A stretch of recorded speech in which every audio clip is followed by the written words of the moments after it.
we're lucky, listen, because when it comes to talking about what's going on with the Cowboys, and especially a coaching search situation like this, you like to have a real insider on the show. And my main man, Clarence Chill Hill, if nothing else, is a Cowboys insider. He has the pulse of that building at his ready. He knows Jerry Jones like no other. I don't know how many Johnny Walker Blues y'all have shared in the past, but I'm sure that number is quite high. How you doing, man? What's happening? What's happening? A great weekend. Cowboys are in a flux right now. We're in that same vortex we've been in since 1995. And the Washington Commanders with Dan Quinn are in the NFC Championship game. Unbelievable. It is unbelievable stuff. We're going to talk all about that.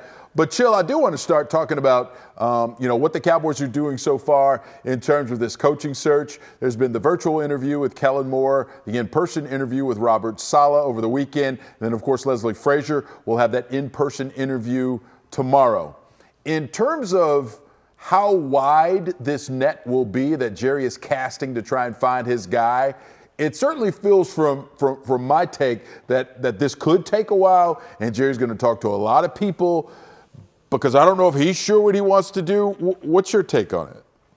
Yeah, I mean, I think that it started bad from the first week when you didn't really move on from Mike McCarthy and you kind of got behind the eight ball in the coaching search. You couldn't really get out there and interview Ben Johnson or the defensive coordinator for the Detroit Lions. And so you kind of, Aaron Glenn. So you kind of been behind the eight ball, and now you made the call to Deion, but was that a call? Was that an interview? You still need to, quote unquote, possibly need to interview him if that's going to be a serious situation. Certainly, Jason Witten's name has come up. Other people's names have come up, but you've only got 3 interviews scheduled, so you would think they're going to cast a wider net and see what's going on. Certainly, Aaron Glenn and Ben Johnson available today. Most people think that Kellen Moore is certainly the leader in the clubhouse, but with him winning, it's still another couple of weeks before you can even make that hire if that's what you wanted to do. So I did not see this ending before the Super Bowl. Yeah, no, I totally agree, and I think it's going to be a long, drawn-out process, and I think Jerry's going to have to go down a lot of avenues because, listen, and I want to get your take on this in a moment. I wonder how, Troy Aikman talked about this job, whether or not it's coveted. I wonder how coveted this job is. We'll get to that in a moment. But first, let's talk about Deion Sanders, right? Because I think Deion Sanders can do whatever he wants to do because in terms of being a motivator of men, he has got that talent. And that talent can take you very far in this business. We've seen what Dan Campbell has been able to do with the Detroit Lions. Of course, they lose today unexpectedly. But still, Deion can even go higher than that in terms of motivational capability. But do you think this is more of an issue where Jerry says, listen, whether or not this is going to work out for you and I'm certainly going to put this on the radar so that the people in Colorado know that you are a commodity and that they need to come correct in terms of your contract extension? There's no question that that's part of it, and I think that a lot of people who want them to be serious about Deion because of if anybody can control Jerry or at least get his way with Jerry, it's possible Deion. Deion is a guy who can change the culture. He's an old school coach. People look at him as prime time and flamboyant, but he is a stickler for details. He's old school. He's hard on his players. He's hard to play for and he's hard to work for. So he would certainly bring a cultural change. But understand this, there are people in Austin who said that the Cowboys made overtures towards Steve Sarkisian. And of course, one or two teams that made overtures towards Steve Sarkisian. Of course, Steve Sarkisian recently got a contract extension and more money.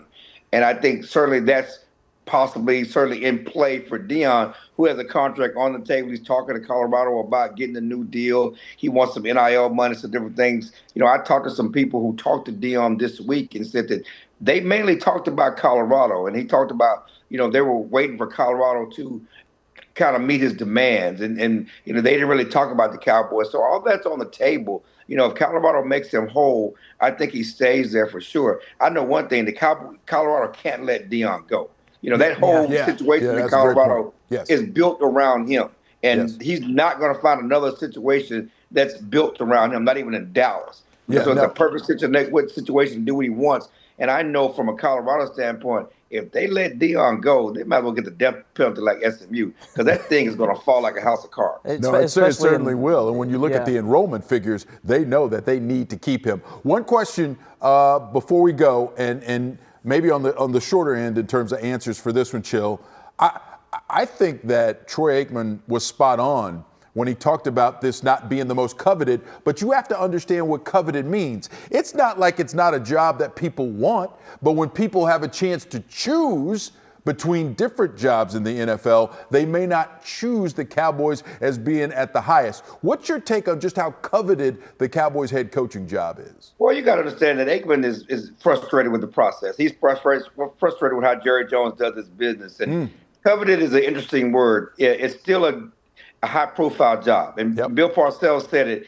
It's the big room in Vegas. It's still the Cowboys. I don't see many coaches turning down an opportunity to coach for the Cowboys because if you win here, you're a household name. Certainly their coaches, maybe Ben Johnson is one who have his pick of offers, but most coaches aren't in the business or don't have the luxury of turning down the Cowboys. There are only 32 of these. Yeah. Okay, there are only 32 of these. So, it's a nice word to play with as far as coveted, but I don't see anybody turning the Cowboys down.